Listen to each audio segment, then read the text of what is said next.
ugogo nomkhulu. Ngithe angize la emsamo ngizokhuluma nani. Ngizobika ukuthi bese sizwile ukuthi niyakhala. Nithi nifuna sinihlabele. Ngithi angizochaza ukuthi akukhona ukuthi ngoba siniziba noma singasawafuna amasiko.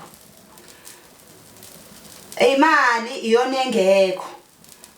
Njoba nanishiye nje singenamali. Kusenjalo namanje. Into umehluko nje ukuthi izinto seziyabiza kakhulu ke nasezitolo. Njoba nazi ke nani ukuthi inkomo futhi ayihambi yodwa. Ihamba nembuzi. Ngithe angizonitshengisa nawo wallet. Ukuthi njoba nani ushiya unganamali nje. Kusenjalo namanje. Awunamali. Onke lamakhadi ayakweleta. Alikho nelilodwa elinemali. Wena gogo nobantu.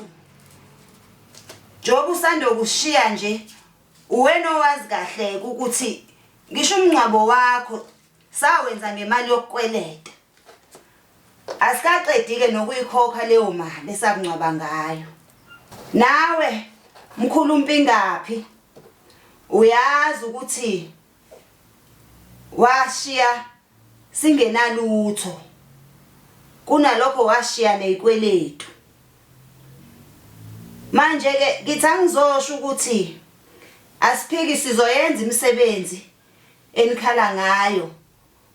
Kodwa ke sengishiyele kunina ukuthi nawo amakhadi ngicela niwafake imali ukuze ngikwazi ukuthi ngiyonithengela zonke lezi zinto ezidingekayo ukuze sigcine wonke amasiko. Ngizowashiya lana ke amakhadi ngobe sengizwa ngani ke mase kungena imessage efonini ukuthi hayi ke sekulungile imali singenile. Ngoba manje hayi ukuthi ngoba singathandi ukwenza amasiko. Imali yona engekho. Niyazi ke nemsebenzi nashiya ingekho. Nemendo ayikho. Ngobe ke sengichecka ke ukuthi nizokwazi yini ukuyifaka imali emakhadini. Bengifisa ukunithengela noma unemenite ukuze nidle nehlise. Imali yona engekho ke. Niyazi nani ukuthi nashiya singakwazi ngisho ukuthenga ibraai pack la ekhaya. Nashiya nama fridge empty.